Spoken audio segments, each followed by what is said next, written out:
What do you do when the government demands soldiers and says you have to choose who goes? That's exactly what Jewish communities in the late 1700s faced when the Austrian-Hungarian Empire started drafting Jews into the army. In this class, we look at how the rabbanim responded to this impossible situation and uncover the moral struggle beneath their rulings.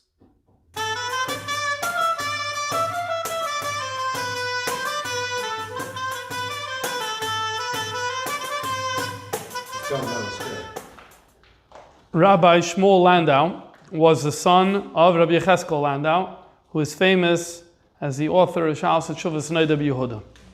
Now, Noda B'Yehuda, when it was printed, the first installation came out when Rabbi Yecheskel Landau was alive, and that's known as the Madura Kama. And the second, after he passed away, another volume came out that was called Madura Tinyana, the second edition of Sha'al Shetshuvas Noda B'Yehuda. So in this Madura Tinyana, it was published by his son, Reb Shmuel Landau. And Reb Shmuel Landau, in addition to publishing his father's shuvas, also put his own shuvas in this sefer. So sometimes when you're reading Sha'al Shetshuvas Noda B'Yehuda, you need to actually be, if it's Madura Tinyana, you need to be extra careful to know if you're reading a tshuva of Rabbi Yecheskel Landau, the Noda B'Yehuda, or of his son, Reb Shmuel Landau. Well, in this case, I'll tell you that it's his son. It's a tshuva from Reb Shmuel. Reb Shmuel was a goyin, just like, I wouldn't say just like his father, but he wasn't as famous, but he was a big goyin and he was a rav. After his father passed away in Prague in 1793, he was one of the leading rabbanim in the city. So let's read this tshuva, Madura Tinyana, Yeridea Siman Ayin Dalid, and where he writes as follows: L'chavid Mechutani She'er Bisari, he's writing to his relative, Harav Shmuel Shmelka, who's the Av Bezdin in the Kehila of Bumzele. What's the issue? Valdvar she'elasoi, regarding your question, and if you read the tshuva, you'll see he actually doesn't summarize the question. He just says about your question, and he goes on to say, Kasha lohiris bedavar anagel lenafashis. It's very hard to issue a psak din in this matter because it's a question of life and death. These are the hardest cases when it literally relates to human life, and so it's going to be very hard to answer your question. Now, we don't know what the question was, but yet we continue reading in the tshuva and we'll piece it together. V'hinei divrei ma'ala, so what you wrote is, she'ein makom lahakal b'davar zeh, that there's no room to be makel, there's no room to allow this activity. Why? K'de paskinam b'yeridea simin kuf nun zayin, as we say in Yeridea, she'aser limtzar bin lo yichadu l'kuli am. Uvim yichadu, it's a debate between Rav Yochanan and Reish Lakish. So this is what we spoke about last week.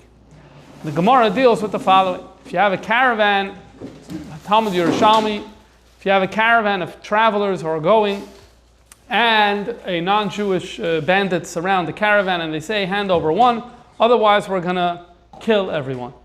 So the din is, you're not allowed to hand over anyone. But then what happens, that's in the Braisa. But what happens is that then there's a machlokes between Rabbi Yochanan and Reish Lakish. What happens if they say, we want Yankel. So if they say, we want Yankel, so then there's a machlokes. Rabbi Yochanan says, then that's enough. As we explained last week, we're not going to get into it again, but he says that's enough. Reish Lakish says, no, you're still not allowed to hand over Yankel, even if it means you're going to lose the entire group, only if the person is chayiv misa, or responsible, however you want to learn it. So this, Reb Shmuel Shmelka said that based on this din, which is brought in Shulchan Aruch, we saw last week that the Ramah brings both opinions. The Ramah brings the opinion of Rabbi Yochanan and brings the opinion of Reish Lakish. So based on this, Reb Shmuel Shmelka was saying that about his case, it would seem that it's Asr. Why would it be Asr? L'kuli Alma would be Asr. Why? Because it would be most similar to the opening. What's the opening clause? That if they said hand over one without designating anyone, then everyone agrees that you're not allowed to hand over someone. So this Reb Shmuel Shmelka was saying that it would seem that our case is similar to that opening case, and so therefore it should be forbidden. Says Reb Shmuel Landau in response, the truth is you can't even compare the two cases. Our case is a lot worse. Why? Because in that case, you're not allowed to hand over one to save the group, even if, as a result, what's going to happen? A worse consequence, not only one person dying, but the entire group dying. Al-Falpi, that the entire group is going to die, still you're not allowed to hand over one to save another. Our case is if that's forbidden in that case, how much more so in our case? Why? Because in our case, if we're not going to hand over one, what's going to happen? They're going to take everyone. They're going to hurt everyone. They're going to hurt a large number. No. What are they going to do? They're just going to come and they're going to take who they want.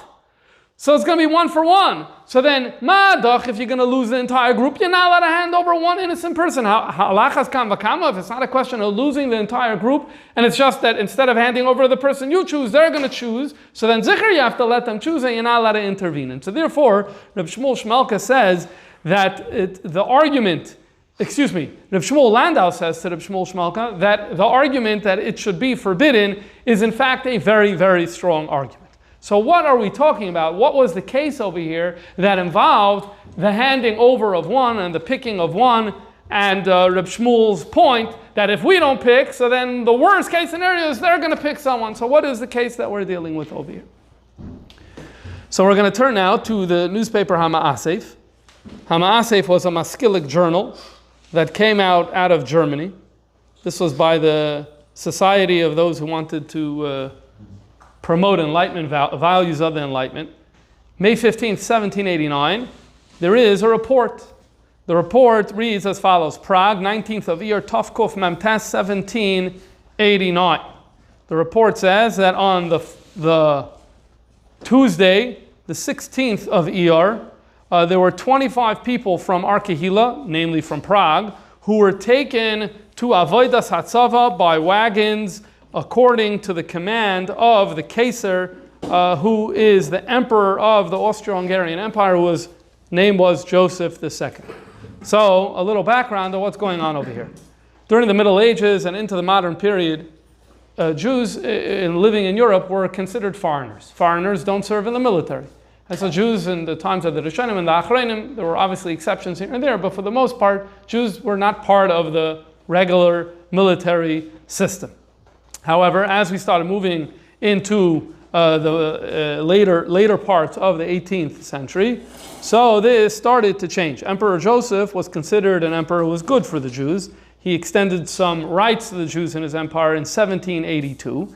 And a few years later, in 1788, he made a new decree or passed a new law that from now on Jews are going to be drafted into the military as well. Now, not the way it would have happened in America during World War I or during World War II, where it's just you're a citizen like any other citizen and you're part of the same system. You get chosen or you don't get chosen. No. Jews were chosen as a community, which means the community had to choose a number of individuals and hand over those individuals to be given over to the military. They were not given combat roles at this point. That was considered too risky. They were put in supply units. There was some degree of religious accommodation that Emperor Joseph introduced at the time. He said that there could be kosher kitchens, even though there was probably no kosher meat. He said that with respect to Shabbos, they would do this. The Christians on Sunday, the Christian soldiers have a much lighter load. So the Jews on Shabbos would have that same equal type of load that a Christian has on Sunday. Now obviously for Chilul Shabbos purposes that doesn't work. There are so many things that a Christian is allowed to do on Sunday that a Jew, lahavdil, cannot do on Shabbos. But again, from his perspective, this was considered a toleration. The uniforms, I read, were even redone to not have shatnez for the Jewish soldiers. Okay, this was 18 years and up, 3 years. This is different from the Cantonist system that was going to happen in Russia later in the 1820s. Remember, we're in the 1780s here in the Austrian-Hungarian Empire. So what's happening here is that in 1789, it looks like you're having the first batch of Jewish soldiers who are being taken to this military, to the military draft. And as the report continues to read, and there was a big tumult in the street, we were able to hear mothers crying about their children, sisters crying about their brothers, and young women crying about their young husbands. as they were departing the city to go fight against our enemies. In 1788, 1789, there was a war between Austria and the Turks, and so that's the reference over here. After the Jewish soldiers were gathered together in the Kaserni is the barracks, so Adinenu Marenu V'Rabbeinu, the Goin Rabbi Cheskel Landau, went to go speak to them. Now he passed away in 1793, so this is about 4 years before he passed away. And he spoke to them as Hadvarim Me'ela. This is what he said, and we're going to present them here without adding and without subtracting, and it was given to us by a Ish Emes. And again, it's an anonymous voice, so I have no clue who's writing this report. If you listen well to what is being said, any heart would melt. Everyone was crying. Even the non-Jewish military personnel who were overseeing what was going on, they too were crying. And all this is written in Hebrew, and then it transitions into Yiddish to give over the Nakuda, to give over his speech. In summary, he said the following points. Number one, be very careful to listen to all the commands of your officers. However, don't forget about your religion. Daven every day. Remember, Emperor Joseph davens every day, so if you want to learn from him. If there is no time to do a full davening, at least do Kriya Shema Bizmana. The report goes on to say that he gave every soldier tzitzis, tefillin, and a siddur, which is interesting. Why these soldiers, maybe they had their own, they didn't have their own. Either way, he gave everyone tzitzis, tefillin, and a siddur. He told them, you're going to have the possibility of observing Shabbos. Remember, I mentioned before that Emperor Joseph said that it would be a little more lax for Jews on Shabbos. Now, Noda B'Yehuda knew that this was not going to be sufficient for really malacha purposes, so he said, try to get along with your Christian comrades, and then you change that. You'll cover me on Shabbos, and I'll cover for you on Sunday. Don't eat any meat. Eat eggs, butter, and cheese, and you'll eat meat when you come to a Jewish village, and you're going to be quartered in someone's home, a Jewish home. That's when you'll have the opportunity to eat kosher flesh. If someone gets sick, God forbid, give tea before giving non-kosher soup. Then he went on to say, through you, people will recognize that we too, the Jews, also love our king and we love our land and we're ready to die for it. He goes on and says, the next point is, I hope that there will be more toleration to Jews that come about through you. In other words, there was a hope that when they see Jews fighting as part of the military, so then that means they're real full citizens, so now full equal rights could be extended to them. Now, we have to be a little careful over here. At the end of the day, how do we know that we have a perfect summary of what Rabbi Landau said? Because we know that the Maskilim at the time, who were the ones who were producing this in their newspaper, we know that this was one of their big talking points. They liked the idea, or at least some of them, of Jews joining the military. This was, for them, this was the path toward equal rights. So I'm not saying Rabbi Cheskel Landau didn't say it. It could be he did say it. It's just, I think a little bit of caution is necessary there. It then goes on to say that he concluded with a bracha. He quoted to them the following psukim and translated into Yiddish. He said, Lo yisu'una elecha ra v'nega le'ikra ba'alecha. He quoted the pasuk al kapayim yisu'uncha al shacha v'ofesen. Those psukim from the capital of Yeshe B'Seser. And he concluded with Yivarechecha Hashem all the way to V'yasem L'cha Shalom. The report then concludes and says everyone was crying. The rabbi, Rabbi Cheskel Landau, was also crying as well. I don't know who the we is, but we were very worried that maybe it's not going to be good for him, it's going to weaken him, this pain. So we took him from there and we took him home. So this is a small window into a very new reality that the Jewish community is facing for the first time, pretty much, definitely first time in Europe, in the 1780s, where in Austria they're starting to be conscripted into the army, where the community needs to provide quotas, and the tumult that this caused is conveyed in this passage. In fact, when we look at the tshuvas of the era, we're able to start seeing different echoes of this idea, including by the Noda B'Yehuda himself. So in Even Ha'ezer, Tinyana Samachei, we have the following case. Basically, there was a guy who gave edus in a bezin. He said that he saw a Jewish soldier in the Austrian Empire whose name was Moshe Roiznitz Vatz. That was his name, Moshe Roiznitz Vatz. And he was a water carrier in Prague, and he saw that he died. So now this Jew who has this information brings it to a bezdin. So there's someone in Prague whose a woman who's actually married to Moshe Roiznes Vatz, whose husband was a water carrier. Her name is Chayla, or Chayla, however you say the name. What's the problem? The problem is you can tell her she can remarry. How do you know that Moshe Roiznes Vatz is her husband? Maybe there's another guy with the same name, Moshe Roiznes Vatz. Maybe we need a little more to actually say, if you knew that this was Moshe Roiznes Vatz ben Asher, which was his father's name. So that works for a bezdin with the dinim of the agunas. I can't go too much into it, but that will be helpful. But he didn't have that information. He didn't know what the guy's wife's name is. He didn't know what the deceased's father's name was. All he knew is Moshe, 2 last names, Roiznes and Vatz. I don't know why he had 2 last names or whatever it is, nicknames. And that is a water carrier in Prague. So can we be mater his wife?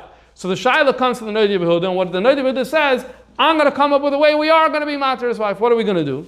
He says, I commanded that in all of the shuls in Prague, for numerous weeks, they have to make an announcement. If anyone knows any individual in Prague whose name was Moshe Roiznitz, and his name was also Moshe Vatz, who was a treger, who was a porter. He was a porter, that was his job. I said water carrier before? I don't know what I said. A treger just means he's a porter. He was a porter in Prague, and anyone other than Moshe Roiznitz, the son of Asher, who was married to Chela, who was taken to serve in the military amongst the young men of our kehila. So if you know anyone who fits the bill, let us know. And basically, no one came forward, which tells us that there wasn't a second person, and therefore we were able to free his wife from being an agona, and she was able to remarry. What do you see in this passage? You see over here something really interesting, that who was taken, because that's going to be a lot of what we're going to be thinking about. The person who was taken here was a treger, a porter. Throughout history, the porters were the poorest people in a given society, including in Jewish societies. The porters were always the poorest people. It's not so surprising that the person who ended up being taken, we don't know exactly what happened. That report from 1789 that was in the Ma'asef, we just know there was a wagon full. And we know that Noda B'Yehuda spoke to them. We don't know exactly how they were selected, and that's what we're going to be talking about today. And this year, maybe we get a little hint over here by seeing it was a porter. Maybe that's how one indicator about how this early group of soldiers was selected. We find another echo in the tshuvas of the Jewish from this era, the Jewish community trying to get rid of this problem, to abolish this gzeira. Where do we see this? This comes from another Rav who was the next generation after the Noda B'Yehuda. So before we saw Reb Shmuel Landau, who was his son, the Noda B'Yehuda also had a Talmud. His name was Rabbi Eliezer Fleckels, and his set of tshuvas is known as Tshuva Me'ava. And in Yodei Shinun Hey, he deals with the following question. He says he was asked by a Yid named Wolf Wiener. Wolf Wiener was a Pei Vav Mem. Pei Vav Mem stands for Parnas Umanik. Basically, these were people, they were often Talmid Chachamim, not always, but this one was a Talmid Chacham, but they were lobbyists, essentially. And so this Wolf Wiener probably was a wealthy Jew, and he was a lobbyist, he had some connections, and his sister had passed away, and it was within Shloishim. And I'll take a haircut, right? But he's Shlucha Didan, and he's going to Vienna, Kiryas Melech, the capital, because he wants to be mishtadel to save Nefashis Yisrael, or being taken to the army. And you can't show up to the king when you have a fanim parur, which means a dark and ugly, a non-clean face. And so he's not going to be able to show up without a haircut. Is it mutter for him to take a haircut during the Avelus, during the Shloshim of his sister? Says Rabbi Eliezer Fleckels, I asking that when he shouldn't do it here, he should wait till he gets to Vienna, basically wait till the last second and take a haircut over there. It's going to be permissible. The reason it's going to be permissible, without going too much into it, is Bekitzer as follows. There is a din that a Jew is not allowed to have a non-Jewish haircut, that the Rambam discusses in Hilchos Avodah Zarah.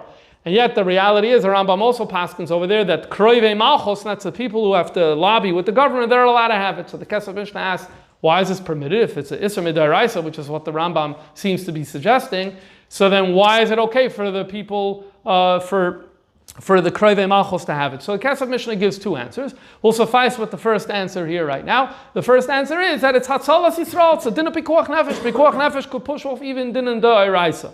So he brings that. He also brings the second answer, which I'm not going to get into from the Kesef Mishnah. And he says that based on that, same svara applies over here. You're literally saving people. Begashmius and Beruchnius. Begashmius we could understand in terms of the dangers of serving in the military. Beruchnius will elaborate more as we go along. And so therefore he allowed him to take the haircut in order to show up in front of the king, the emperor. So all of this is a hakdama to what we opened up with. To understand what we opened up with. What we saw here was these two rabbanim, Reb Shmuel Landau and Reb Shmuel Shmelka, they were basically talking about what? When they brought this din of are you allowed to hand over one?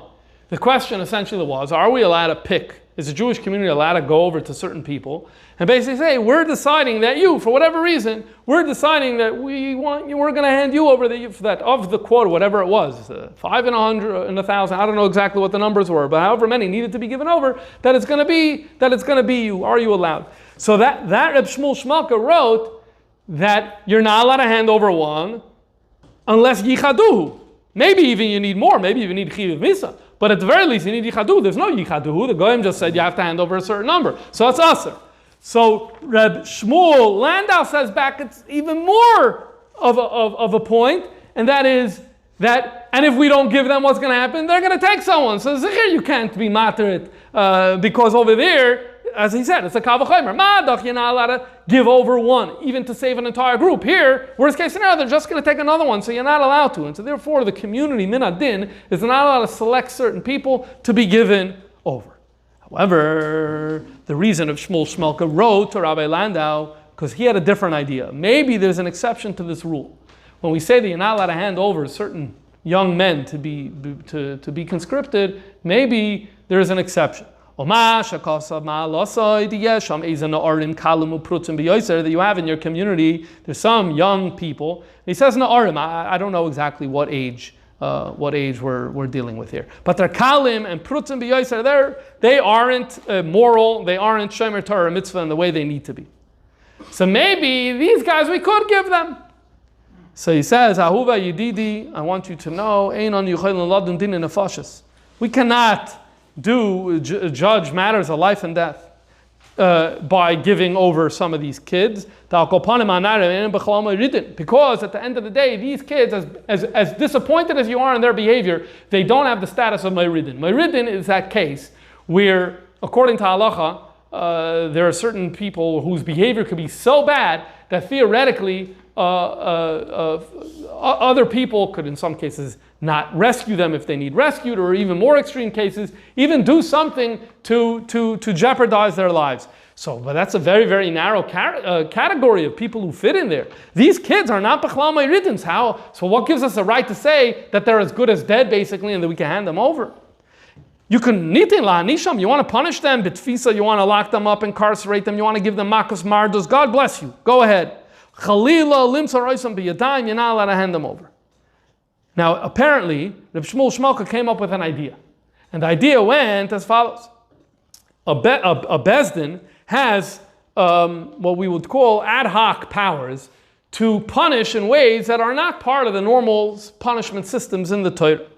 And this is called the Migdar Milsa, that if society is getting out of hand, so all of a sudden we could say, we're going to issue a certain punishment, even if we don't have a certain Eidim, or even if this person did something and it's not Chayiv Misa, or it's not Chayiv Malkus, nonetheless, we're going to go ahead, we're going to do it. It's called Migdar Milsa. The Gemara speaks about this, Rambam speaks about it. So let's say that here. Let's invoke that here. Now what? We have a whole bunch of kids who aren't observing Yiddishkeit properly. So what are we going to do? We're going to do some ad hoc, extra measure punishment in order to really lay the law down. And what are we going to do? We're going to say whoever is part of that group is being handed over to the Austrian government. So maybe we have a right to do that under the ad hoc powers. So he says, no. Although it is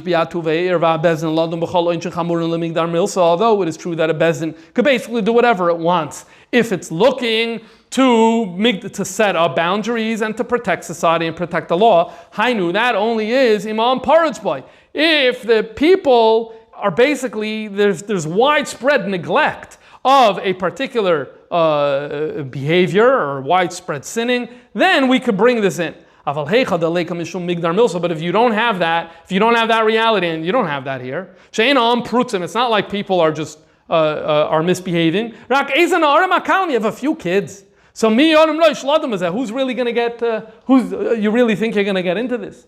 If you remember, a few years ago we did a shir on a tshuva of Maharam Lublin.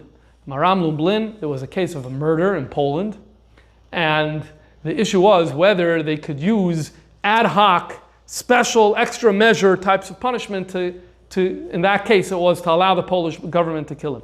So there was a big debate, Maharam Lublin against another Rav, who's, if I recall correctly, his name was Reb Shmuel.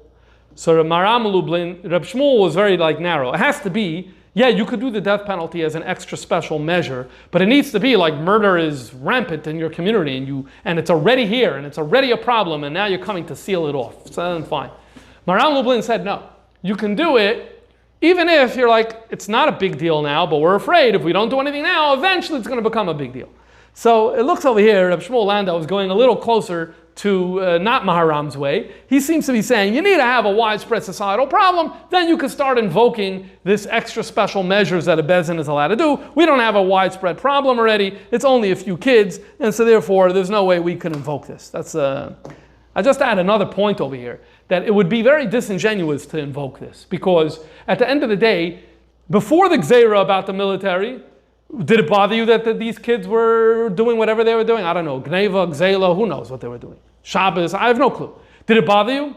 I mean, yeah. Did you do anything about it? No. Why'd you wake up now? Oh, now Migdar Milsa, we're going to invoke our extra special powers. Why? Oh, because Medach Machana Seder. Really? Where were you last year and 2 years ago? All of a sudden now you woke up that you want to do it. So it's not genuine that it's Migdar Milsa. It's just you're trying to solve your military conscription problem. So it's not really genuine. And so I don't know, from my perspective, that would be a reason that it should be disqualified. Reb Shmuel doesn't make that point. Reb Shmuel Landau just makes the point that we don't have a societal problem, and so therefore we can't bring this in. Then he goes further and it says, Ubefrat, go to another conversation, and that is, do we even have Edus Brura about Averis that these people did? You know, a lot of times it's rumors and it doesn't look good, and you see something and you assume something else. It's not like we have established testimony, and this is another reason why it doesn't make sense for us to do this. He brings into the discussion, there's a parallel sugya, just like you have the sugya of give over one, for us to kill, otherwise we kill everyone. There's a parallel, that saying Gemara in the Yerushalmi has a parallel case. The case is, if non-Jews say, hand over one woman to us, who we will defile, otherwise we'll defile everybody. We'll torture everybody. So what do you do in that type of case? So the din is, you're not allowed to hand over one, even if that means the consequences are going to come to everyone. And by the way, there's no machloika, there's no further discussion there, what if yichadu or anything like that. The Gemara doesn't get into it, so the Rishonim discuss it, and kama koime. But I want you to know that there's this parallel din of tnu lanu achas in a case of nashim, and the din is, you're not allowed to hand over one. So there's a tshuva, the Rashba, where someone wanted to say, what happens if there's a group of 10 women, but one of them, the lashon over there is mechuleles.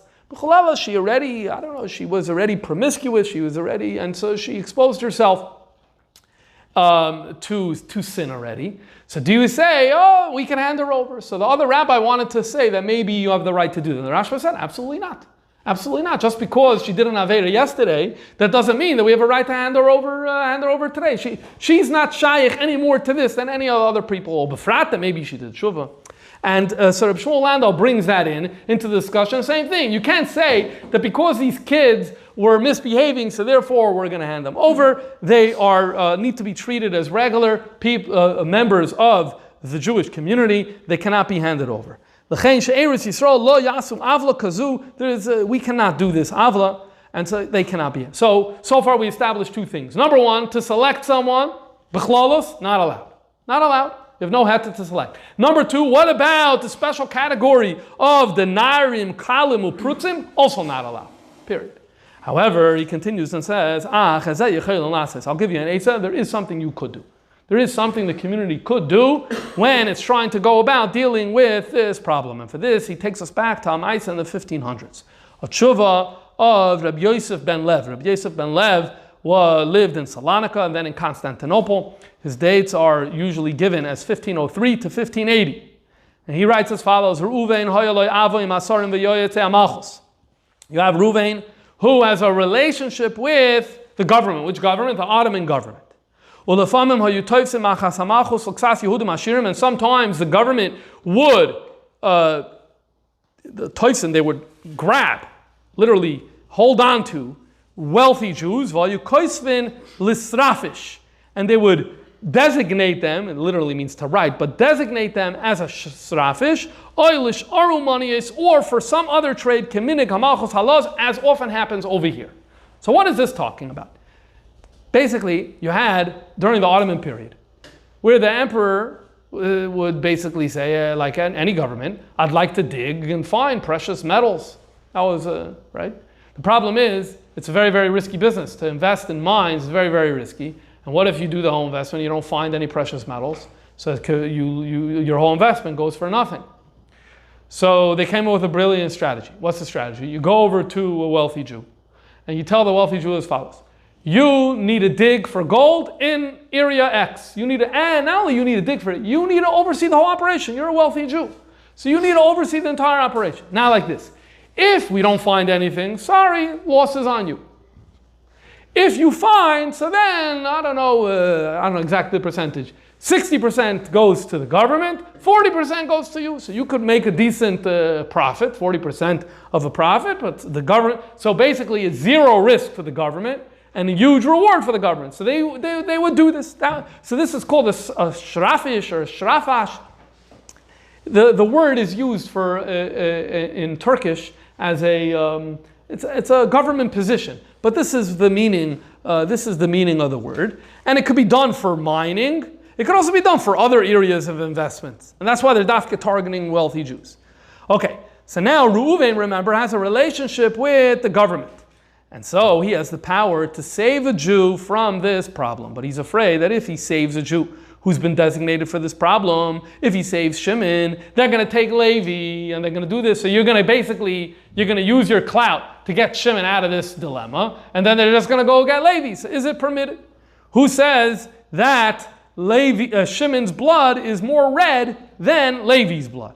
Using the famous line from the Gemara. Maybe it's the other way around. And so therefore he comes to the Rav, in this case Maharibal or Rabbi Yosef ben Lev, and he says, look, I would very much want to help my friend, but I want to know, is that the ethical thing to do? Or by me rescuing my friend, I'm hurting someone else, is this permitted? And so Rabbi Yosef ben Lev takes us to the Gemara in Yevamos Daf Ayin Tes Amud Aleph, the story of David and the Gevonim, in order to address this question. In a nutshell, it says in Sefer Shmuel Beis, that there was a hunger in Eretz Yisrael, there was a drought in Eretz Yisrael, and David HaMelech figured out that this had to do with the fact that Shaul was Hamis as HaGevonim. So the Gevonim are these people who came, they were Knaanim essentially, they used trickery to get Yoshua ben Nun to make a pact with them that they will never be harmed by Am Yisrael.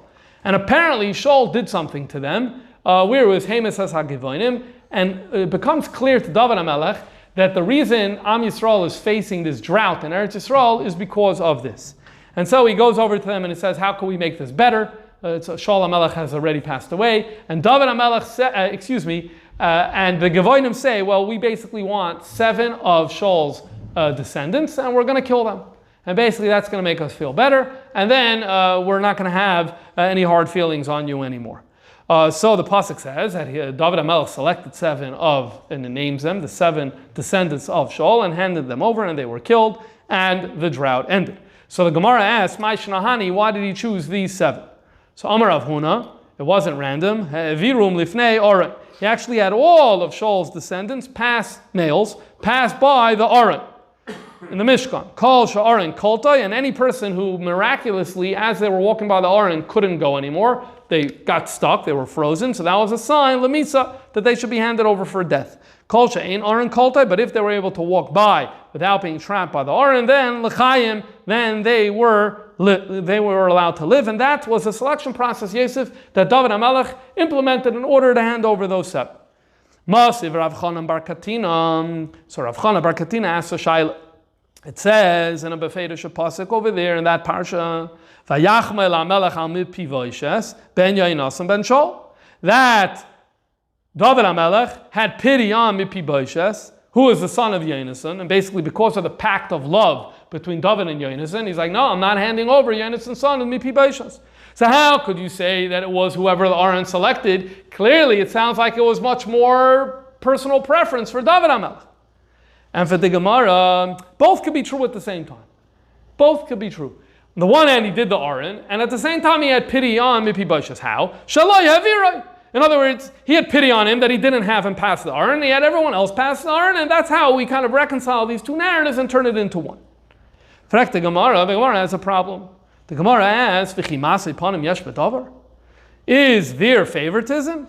In other words, the Gemara seems to be saying that if David HaMelech did that, if he said, everyone passed by the Aaron, Mipi Voishes, you're not even passing by, or in other words, I'm not even going to give God a chance to select you, if that's what it was, then it's unethical favoritism.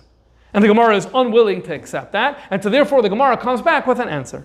And for the Gemara, Ella sheheviroi. No, we have to say that he allowed Mipi Voishes to go by, because it would have been not right to not even give God a chance. So heviroi. Vikoltoi. And in fact, the Aaron selected him. God selected him. However, David HaMelech, when he noticed that, Bikesh alav rachamim, he immediately daven upoltoi, and then the Aaron spit him out, and he was able to go. And so that's what happened. On the one hand, is there an Aaron story? Yes. Is there David taking initiative story? Yes. We reconcile them together, and it's ethical because he hadn't passed the Aaron. Well, the Gemara does not accept this either. There still is over here a favoritism, which by definition from the tone of the Gemara's question is unethical favoritism. Really? The Aaron grabbed him, and then you daven to get him out? And as we're going to see, Rabbi Yosef ben Lev is going to learn Pshat. Essentially what that is, before our problem was you didn't let God choose him. Now you let God choose him. But now the problem is, by you davening for him, it guaranteed that someone else is being selected. So now your hands are involved in this mess. Ella, so the Gemara says, rather, we have to come up with a different solution. What happened? He davened that the Aaron shouldn't get him. Which means, did he have him pass the Aaron? Yes, he had him. He had everyone pass the Aaron. And he didn't keep anyone away from that selection process. However, he davened, before anything happened, he davened that the Aaron shouldn't grab him, shouldn't hold on to him. Was his tefillah effective or not? We actually will never know, because we don't know if it was going to happen or not. So it's really impossible to know if his tefillah was effective, which is an important point, because it speaks to the fact that you can now de-link his action and the result of someone else being selected. There's none of the other kids who are handed over to the Gavonim could say, I'm being given over because David intervened and got the other guy. No, lav dafka. David happened to have him, but we don't know. It could be that the Mipi Voishes anyway wasn't going to be selected. And it's that divide, so to speak, or that uncertainty that de-links David's act from his hands being involved in this mess, and the Gemara is okay with that, and is happy with that, and sees that as ethical. Says Rabbi Yosef ben Lev, based on this Gemara, so based on this, we could derive in our case. If they already designated one Jew for this position, and they literally took him already. And it's known, if we're going to get him out, then yikru achar tachtov, they're going to take someone else in instead. Then you're talking not allowed to help. Because by you helping, you're essentially causing another yid, and that's, your hands are tied to someone else's sorry fate, someone else's damage, someone else's tragedy. Not allowed to do it. If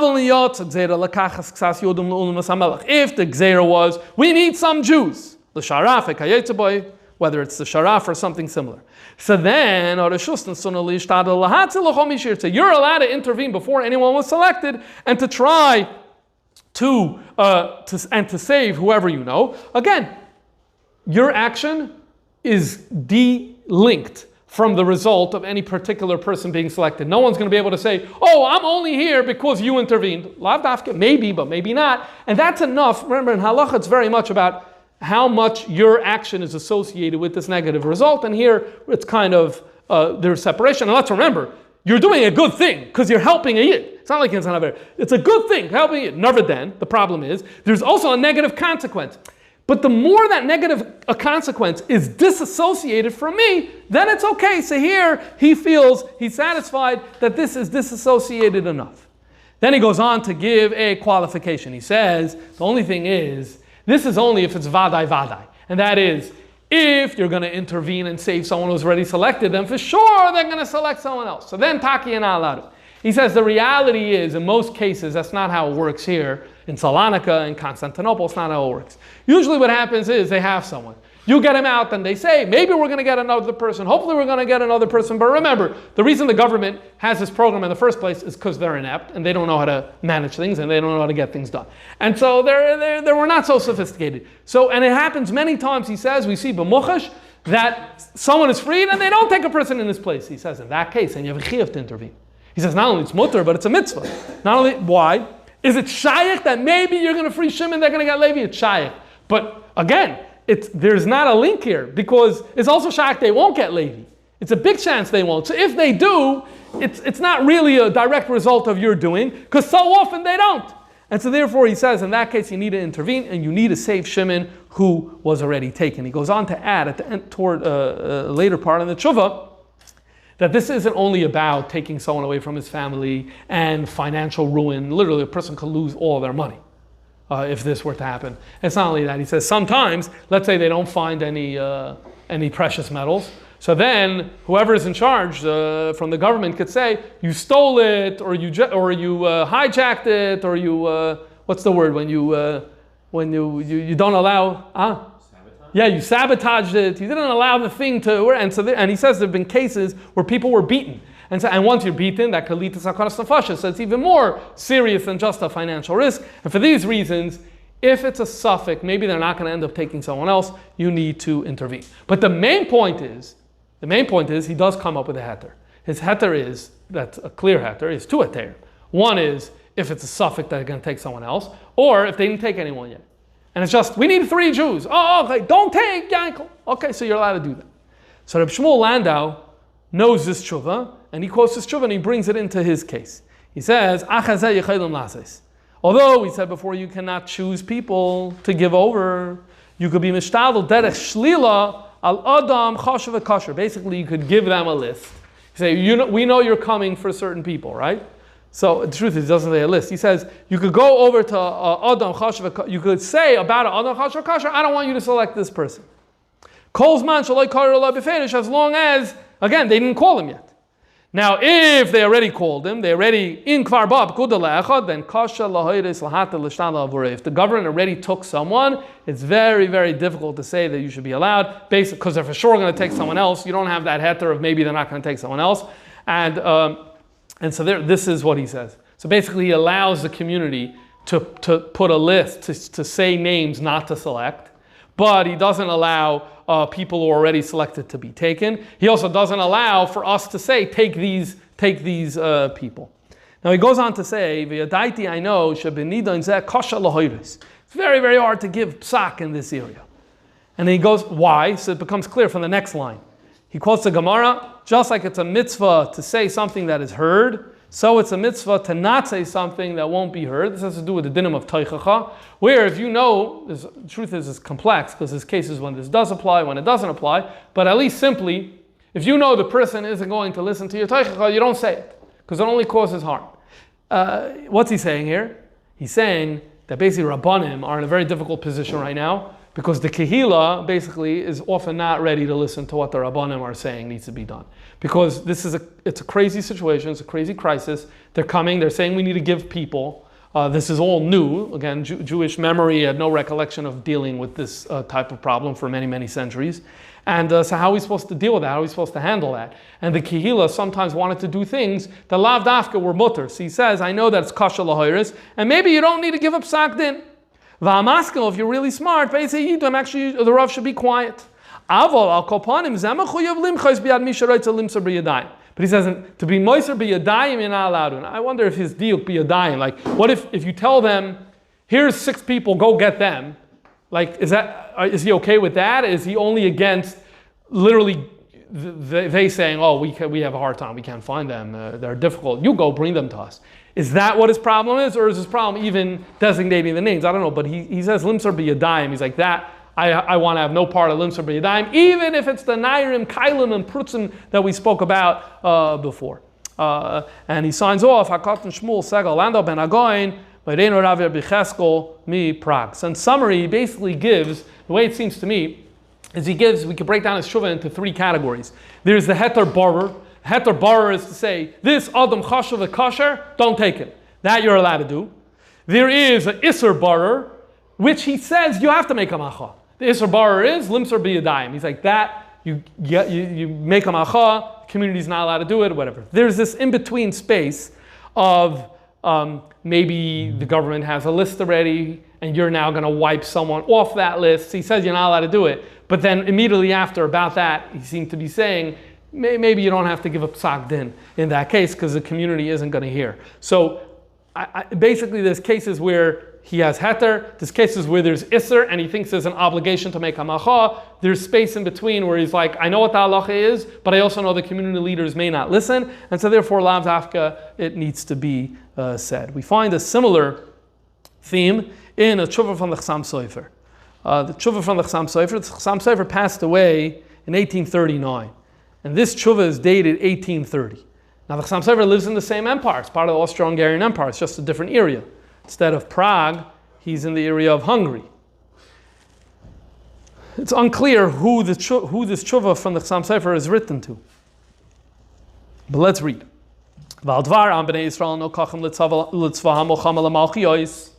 So we have Jewish people being taken to the military for the government.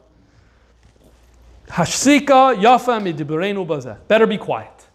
Very similar to the way Reb Shmuel Landau finished off his tshuva. The Chassam Sofer begins his tshuva. He says, maybe we should be quiet. Ugdayli Yisrael, either al kain yalimu ayin or al karcham yalimu ayin. The Gdayli Yisrael have basically turned a blind eye to this issue. And allow the communal leaders to do as they see fit.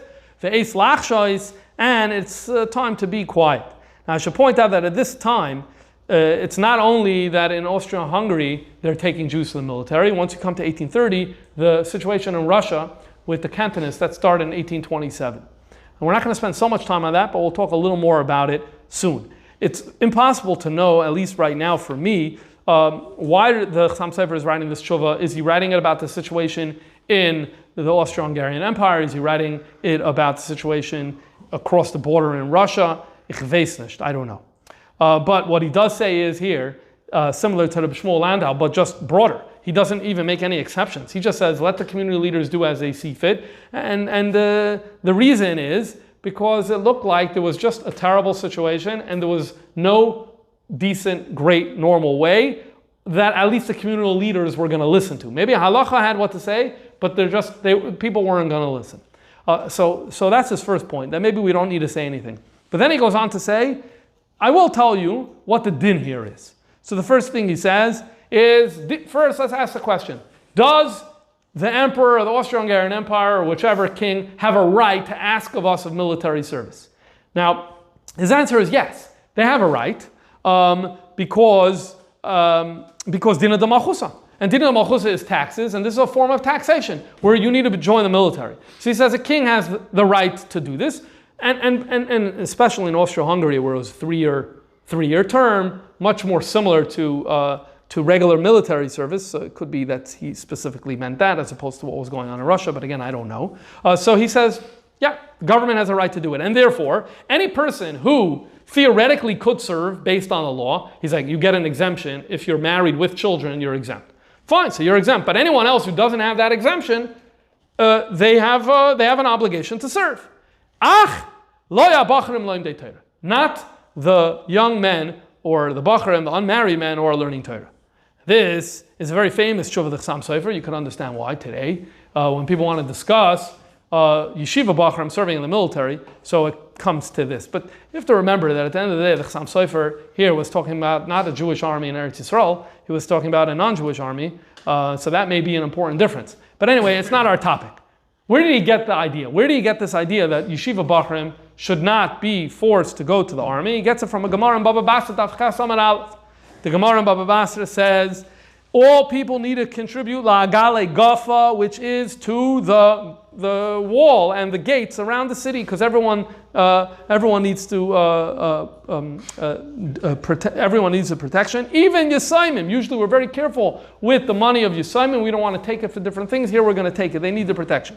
But Rabbanon, they don't need protection. So we're not going to the Torah protects them. We don't need to give them. We don't need to impose this tax on them. Okay, but here's the important point. Hakol lecharya pasya. Everyone needs to contribute to the well because everyone needs to drink water. Even in Rabbanon, because you can't say rabbis don't need to drink. Rabbis do need to drink, so therefore they need to contribute to that as well. However, the Gemara goes on to say, V'lo yamran. When do we say that the rabbinical students need to contribute to the well? Ela deloi nafki b'chaloiz, if they don't go out like in troops, in groups, to dig it. So then you say, rather what they're doing is they're giving money and other people are doing it, then fine. If the way this is done is that people, do it with their own hands, rabbis don't do this. Rabbis don't go out with the troops, with the group, and as the Rambam and other Rishonim explain, it is simply not covered for them, and so therefore you can't impose this on them. Says the Chassam Sofer, if it is degrading to be part of a troop to workforce to dig a well, then it's degrading to be part of a military service as well, and so the Rabbanon don't need to contribute. How much more so, he says, that the government actually gives an exemption to yeshiva students. And he says, it's been numerous times where I had to give a test, and a test is a testing, basically it's an affidavit, for students from Pihem. Pihem is Bohemia, and Marion is Moravia. That they learn, and that one day they're going to be rabbis, and when I gave them that documentation, they got out of the military. It's interesting, the Chassam Sofer says Bohemia and Moravia are two major provinces in Austria. But remember, it's Austrian-Hungarian Empire with one emperor for both, and Bratislava is part of Hungary then, and it's part of the same empire. And he seems to be using language over here that it was only the kids coming from Austria who needed this affidavit. He doesn't talk about giving this affidavit for anyone local in Hungary. So I didn't spend too much time on this, but I did look a little. It looked like that Hungarian Jews, even though they were part of the same empire, had successfully lobbied, at least for a period in time, in that this didn't apply to them. So that may be why he's saying yeshiva students are exempt, and I've invoked this and I got this done for those who came from Austria, from Bohemia and Moravia. Okay. And so therefore he says, Kala Negea Bahem, anyone who touches the yeshiva students, Negea Bavavas Ayin, that's a very sensitive thing. We don't want to do that. We don't want to mess with that. Okay. So what should we do though? What should we do? So far, what did he say? Does the king have a right to? Number one, let's be quiet, let's not intervene. Number two, does the king have a right? Yes. Number three, yeshiva students, no. So how should this selection process work? So the Chassam Sofer says, Meharoi, the real thing that should have been done, which by the way tells you they weren't doing this, Meharoi, he's not saying what we're doing. He's saying what should have happened. What shouldn't happen is that everyone should stand b'shava lifnei ha'eda, and we would make a lottery, and whoever the lottery is chosen by lottery, so then that person has to worry about it. Either he'll go to the authorities and try to bribe his way out with money, or he'll try to find a replacement, or he'll go himself. And then we would tell the community, the communities need to help these people who were selected to help them get out of it. Okay, so that really is the right way we should have gone about this. We should have made a goyrol. He says that is the fairest way. This is interesting because the whole sugya of whether you could use goyrol in real issues in Jewish law, and this is one of the examples brought where the Chassam Sofer said we should have been doing this. Now, it wasn't happening. You could tell this wasn't. Why? Why wasn't this not happening? The reason a goyrol is not happening is because there's obviously people who they don't want their kids at the goyrol in the first place, and they're making the decisions. So they're not going to allow the goyrol to happen, which is why it seems this goyrol wasn't happening. Okay, what about forcing people? What about selecting certain people and saying they need to go? And what's the excuse? Because they're peichazim and they're reikim, they're megale aroyos, they're mechalale Shabbos. Could we do that? So that came up already. That came up already in the previous tshuva with Reb Shmuel Landau. What did Reb Shmuel say? although Reb Shmuel Shmuelka had a hava mina yeh, Reb Shmuel Landau said absolutely not. So what's the Chassam Sofer going to say? This is a very serious sin. This is kidnapping and selling someone, where there's a very, very severe penalty in the Torah. There's no justification for basically grabbing someone, the concept of the chaper, to take someone and to hand them over is unacceptable. And he says, in fact, in a certain sense, it's worse if you send people who are irreligious. Why? Because if you send a frum boy, so at least there's a hope that it's going to force him at times to compromise on Yiddishkeit. And that was a given, as we're going to see, as the 1800s go on, the rabbanim take it as a given that in the military, you cannot keep Torah mitzvahs perfectly. But at least he's going to try.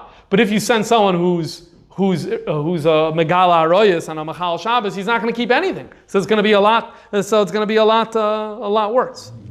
So there's certain similarities between this tshuva of the Chassam Sofer and the tshuva of Reb Shmuel Landau. Number one, they both don't like the idea of handing over specific ones, even if they're sinners. Another similarity is they both are non-interventionists. They're both saying, let's not intervene because the community anyway is not going to be listening. Their difference is, Reb Shmuel Landau wanted the non-Jews to select. Let them select, and that's really what should happen. We don't, they should. Chassam Sofer, it's a davar apashut by him, Jews are going to be selecting. And he prefers that it would be through a goyrel, even as he recognizes that it isn't there. Another difference is Reb Shmuel Landau came up with this whole thing that you could save certain people before they're selected. Chassam Sofer makes no mention of that. I'm not saying he disagrees with it. I'm just saying the Metzias is, he said everyone should stand in front of the goyrel, and he doesn't make any discussion, he doesn't bring in any heter that you could intervene to save people before. And the next and last difference between these two is that the Chassam Sofer then goes on to talk about another option. And this other option is something that was happening. This was the norm, at least in his area, of what was going on. And now he's going to talk about it halachically. What is that?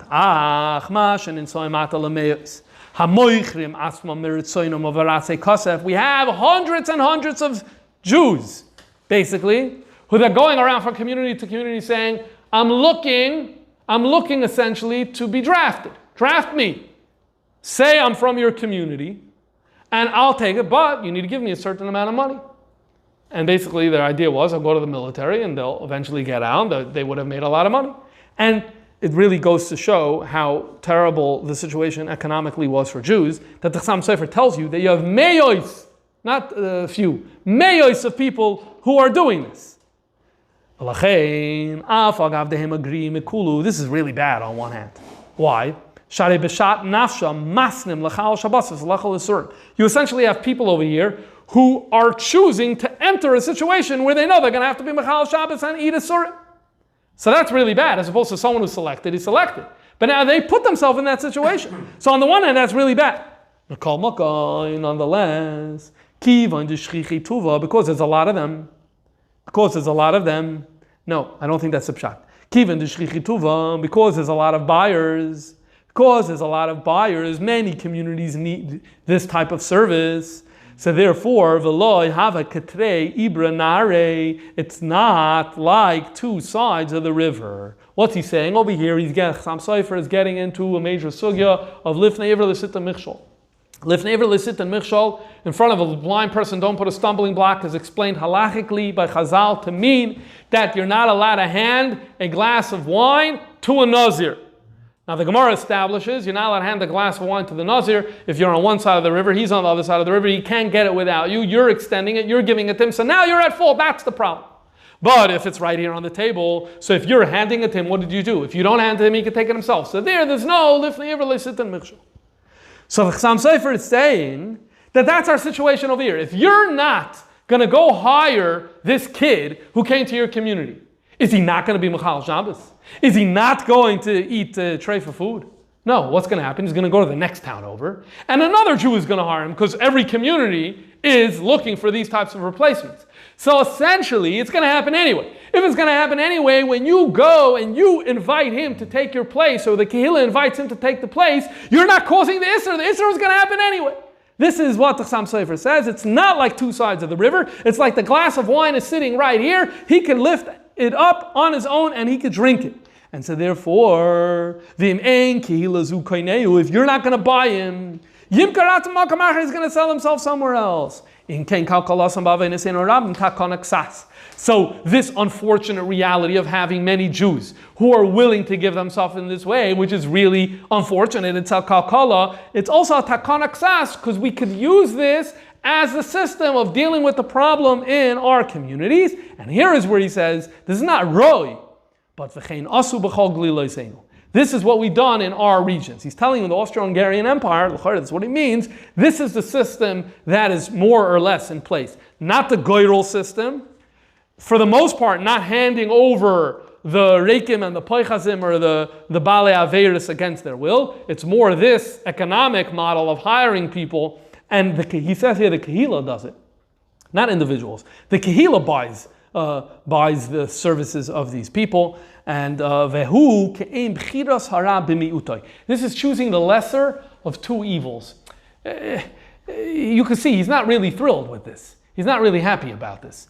But on the one hand, it seems to me, goyrol is more halachically correct in his mind. But b'poil, it's not happening.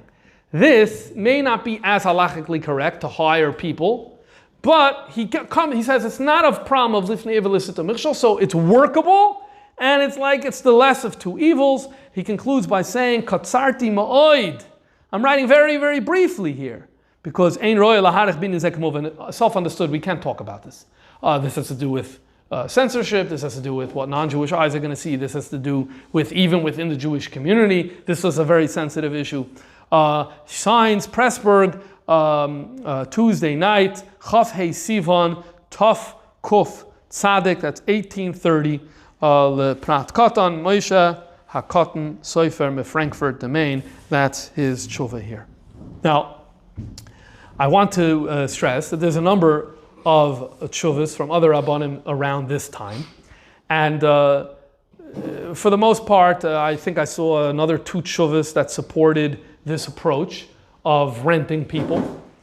And the one I want to call to your attention is Rabbi Avram Tehumin, because he moves away from what the others said.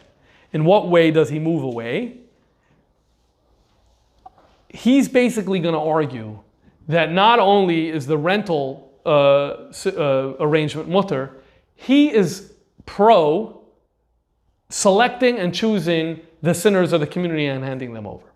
I tell you right now that many have looked at his arguments and been very shocked by some of the things that he said. We're not going to get into all the details, but I wanted to just make sure this is part of the conversation.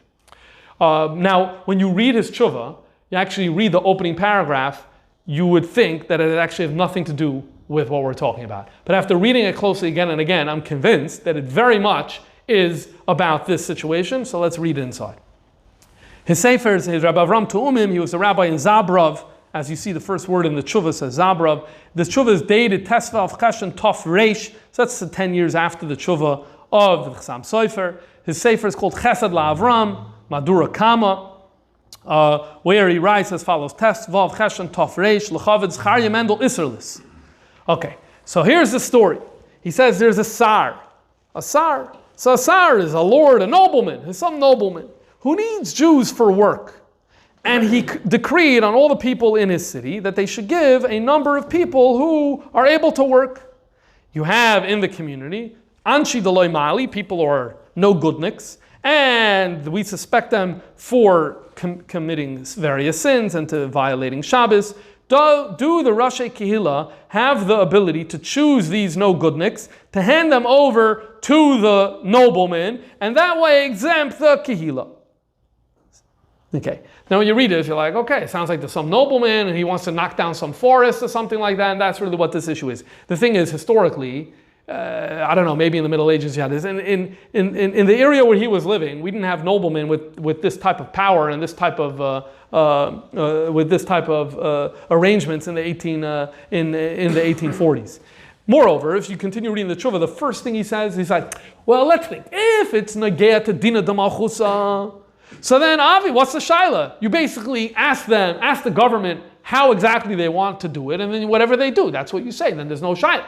The shaila is only a shaila if there is no dina de malchusa, if it's not a geya, not in our country, like in other places, where you don't have an issue of dina de malchusa. Okay, so that language we're very familiar. We see that a lot in Europe, especially during the 1800s, of when you find rabbanim over apologizing about dina de malchusa, and then by the way at the end of the tshuva he comes back again and says this whole thing, but not dina de malchusa, whatever. So you're able to tell when you see this type of thing, he's talking about a very sensitive issue.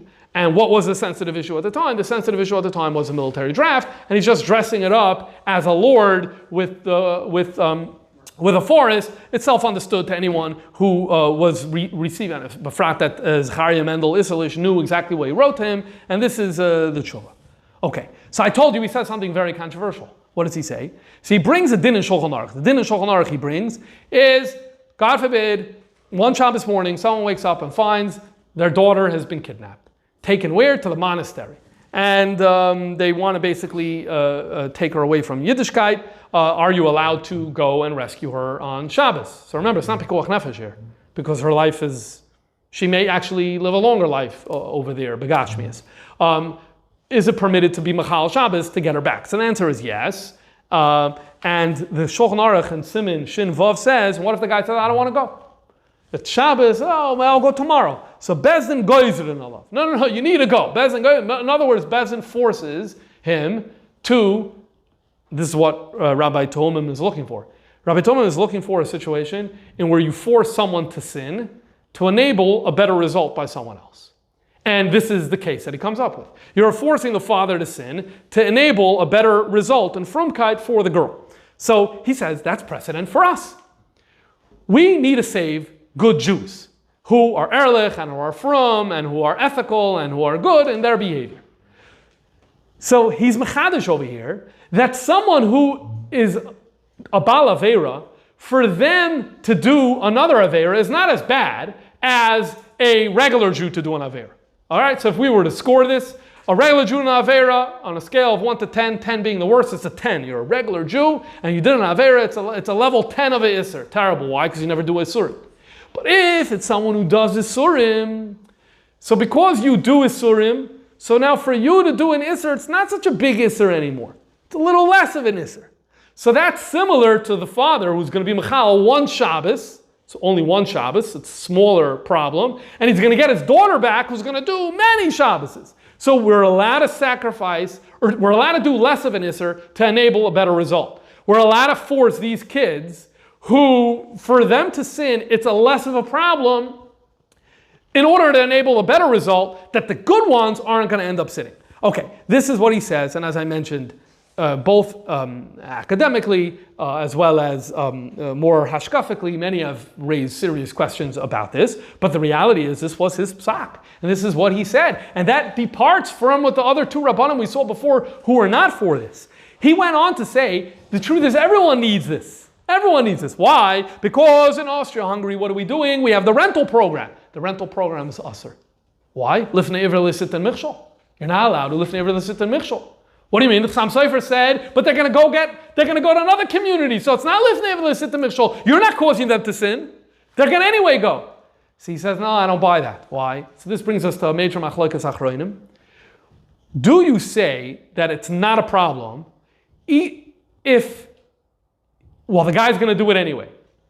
But what if that argument, the guy's going to do it anyway, is not that he's going to reach out and pick up a glass of wine from the table. What if the argument is another Jew is going to extend it to him? Do you say that because another Jew is going to do something wrong, so therefore you could do something wrong? Right? Think about it. It's a little different. I could say, I can hand Nazir the wine. Why? Because he's going to lift it off the table. Okay, so I could do it because he could do it on his own. But to argue I could do it because another Jew is going to do it, that Jew shouldn't do it. He shouldn't do it. So you can't use that as justification for you. So this is, Yeah. Okay, good. I don't want to go to, this is a big machlokes amongst the achronim. So the Chassam Sofer, we saw what he held. But this is what he says. that you don't really have a heter. Schirus doesn't work. You're not allowed to really offer these guys the position because another Jew giving it is not an excuse. So what's the heter? The heter is my heter. The heter is my heter. What's the heter? That because these guys aren't his worldview, they're lowlifes, so a lowlife to sin is not so bad. So therefore it's okay for them to sin to save the rest of the people. And once that's the case, the community could force. Where do we see the community could force? Because the community forces the father to go get the daughter. So therefore the community could force these guys, and so from his perspective, the community could go over to the government and say, here's these 10 guys, maybe even they can bring their own handcuffs and tie up these 15 guys, hand them over and say, this is the result, this is what we should do. Very different again, what we saw before. Okay, now most of these rabbanim, all of these rabbanim that we spoke about, we saw Reb Shmuel Shmulke, and we saw Reb Shmuel, the son of the Noda B'Yehuda, and we saw the Chassam Sofer, though we don't know exactly who he was writing to. And we see Reb Avram Tu'umim writing to another Rav, Zcharia Mendel Isserles. As far as I can tell, all these rabbanim lived in the Austrian-Hungarian Empire. And we know this was an issue, starting from the late 1780s, into for a number of decades thereafter was an issue over there. And that brings us to Russia. Russia became a problem in 1827 when the Tsar said, hey, that's a great idea. Why don't we bring that program over here? But he brought it in a much more drastic ways. Military service was for 25 years or something like that, and it started at a very young age, meaning you could be selected from 12 years up until I think 25 or something like that, or maybe 30 from 12, I don't remember exactly. And it's a very, very long military service term, and there was tremendous pressure, unlike in the other places, tremendous active program of pressure, especially on the younger people, to get them to convert and all of that, famously known as the Gzeira of the Kantonistan. There is a tshuva of the Tzemach Tzedek about the Kantonistan, about this issue over there. However, it's Kaveh Bracha La'atzma, so maybe, B'ezras Hashem, maybe when we reconvene next time, maybe we're going to focus a full shir just on the tshuva of the Tzemach Tzedek, who, by the way, deals with many of these issues. But as far as I can tell, it's the only tshuva written from within Russia. Now, there's a possibility that some of these tshuvas over here, written in 1840 and 1830, is it negate to what's going on in Russia? That I don't know. It's hard to know exactly what's going on over there in that regard. But again, we don't have the time for the Tzemach Tzedek today, so we're not going to do it. Hopefully another time. So let's conclude. We're going to conclude on this theme of the Cantonists. So the Mittel Rebbe, he passed away. Tes Kislev, Tovkuf Peiches. Al Koponim, a few days before the Mittel Rebbe passed away, he said a mimer that was written down, and it's known as Lahavin Inyan Lekichas Anshe Chayil MeYisrael B'Yad Nochrim. In other words, if Mittel Rebbe passed away, it was a short period of time since the beginning of this Gzeira. And it's to understand the concept, which again was a new concept. The Jewish people, it doesn't say children, Jewish people are being taken as service members amongst the non-Jews. And he explains in the Maimer as follows. He says that mitzvahs is an expression of the love between a Yid and Hashem. Hashem basically says, I want you to do certain things for me. When do you say, I want you to do certain things for me? When you like that other person. Hashem likes us. That's mitzvahs. Comes the Churban Beis HaMikdash, and suddenly we lost the ability to perform many mitzvahs. In fact, he gives a number over there. He says it's only 87 mitzvahs that we can still perform. What is this? This is essentially Hashem saying, I no longer want your mitzvahs, and I'm less interested in you. I'm less interested in you. Okay. Now what happens is, there becomes a kitrug l'mayla.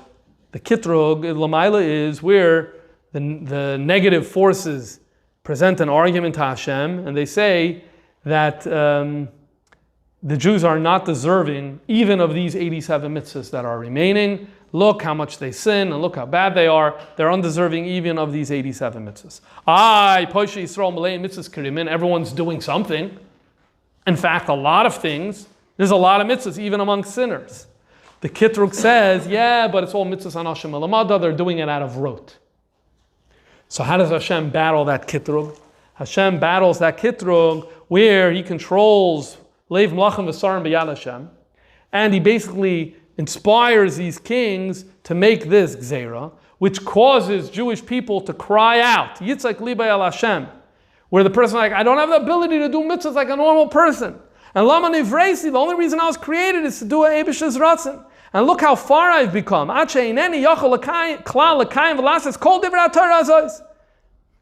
peizayin mitzvahs haseh, I can barely do it. And so basically, this is the concept of the richok, the idea of being unable to do something that normally you take for granted. What's mitzvahs anashim elamada? Mitzvahs anashim elamada means we take it for granted. You take it for granted, so then you do it by rote. When do you stop taking things for granted? When you don't have it anymore. You don't have it anymore, now you really, really want it. And so it builds up the passion for it. And he says, and then, when that Jew gets the ability to do one mitzvah, maybe you got a, what's it called when they get off for one Shabbos? A furlough. When the soldier gets furloughed. Oh, yismach v'tag al nafshay. And that simcha shal mitzvah, is mevatel the kitru, because Eibishter says, now look how this yid is doing the mitzvah in a ofen of simcha. And this is what the Mittler Rebbe says in the first part of the Maimer. The Maimer continues, however, to deal with a troubling reality. The troubling reality is that there have been some who are converted. And here the Mittler Rebbe says a very difficult thing. The Mittler Rebbe says that, we needed to get the psoilus out of the system, and this is the way the psoilus comes out of the system. Very, very difficult passage, but this is the Maimer that the Mittler Rebbe said at the time. Now, fast forward to 1963-64, the winter of 1964, Tavshan Chav Dalet, Shabbos Parshas Yisroi. That's when Reb Mendel Futafas came out of Russia, and it was the first time he was in New York in the winter of Tavshan Chav Dalet. Shabbos Parshas Yisroi, the Rebbe said a Maimer, Diber Maschol Vaydaber, Skol Advarim Eila Leimor. And in that Maimer, the Rebbe goes into Lahavinin Lekichas Anshe Chayil and repeats the major points of the Maimer, the way parts of which I just summarized. Interestingly, the Maimer obviously after Shabbos was written up. The Rebbe said that a record of this Maimer should not be left. This is what the Rebbe asked for. Why? No reason as far as I know was given. So you can speculate, and I'm not going to speculate with you, but you come up with different theories. B'poil mamish, the Maimer exists, the Maimer is printed today, and but I'm just telling you the mitzias. So where does that leave us? Where that leaves us is that we were able to see in these chuvas that taka, one of the big issues, there are many issues, there's a spiritual danger, there's a physical danger, but there was one of the big issues that chuvas were dealing with was the inevitability of the lack of being able to perform Torah mitzvahs properly when in the military. And much of the halachic analysis revolves around that issue, especially in the Chassam Sofer and Rabbi Avram Tu'umim, and as we'll see hopefully in the Tshuva the Tzemach Tzedek as well. The Maimer of the Mittler Rebbe is teaching something very powerful. That lack, not having that, is something that a richok could sometimes lead to a kiruv. So if there's one lesson that I think we're supposed to take from this idea, is to battle the idea of mitzvahs hanashim elamada. That's a huge challenge. We do things by rote. It's the way we are. It's what we're used to, and we go ahead and we do it. But as we're seeing in this Maimer, there's a kitrug when we do mitzvahs hanashim elamada. The Eibishter wants it to be a genuine relationship, which then leads to the question how. And so I know I'm going long here, but 60 more seconds, and with this we'll conclude. A thought on the how is let's come back to this idea of the Pei Zayin mitzvahs. The Mittler Rebbe establishes in this Maimer, why do we only have Pei Zayin mitzvahs? Because Hashem is less interested in us. Hashem is less interested in us. Because He's less interested in us, so therefore He removes. Okay, so that's not such an inspiring sentiment, right? Okay. The Rebbe spoke about this same phenomenon, Shabbos Parsha Shoiftim Tavshem Mem Tes. And the Rebbe explained that the concept of 87 mitzvahs in different oisias. He said as follows: mitzvahs is there to bring out the greatness of a Jew, to help a Jew. That's what mitzvahs are there. It's only there to build, to help. Bizman HaGolos, it's very, very difficult to keep mitzvahs, much difficult. In that case, mitzvahs actually become a problem. They could threaten Jews. Why? Because if you have many, many mitzvahs, and then because of the Helen V'Hester, you aren't able to execute, you're not able to perform them. So now, you're not doing this mitzvah, you're not doing this mitzvah, you're not doing this mitzvah. So rather than helping, they just become things that we're not doing, and they get in the way, and now they jeopardize our connection with Hashem. And because the whole purpose of a mitzvah is to bring out the godless of a yid, and to help a yid be what the yid can be, so therefore, when it gets in the way, God says, I'm taking it away. If it gets in the way, and the ones that are there, they're the ones that are perfectly there to help the Jew be who he needs to be today. So Ula Yesh Loimar, that if you have this perspective on what a mitzvah is, then it helps us taka not do mitzvahs anashim alamada, but taka to do mitzvahs in an inspiring way. We shouldn't know the tsaris that our ancestors had to go through in the reality that they lived in. Ba'oisai hazman. A gezuten Zumer.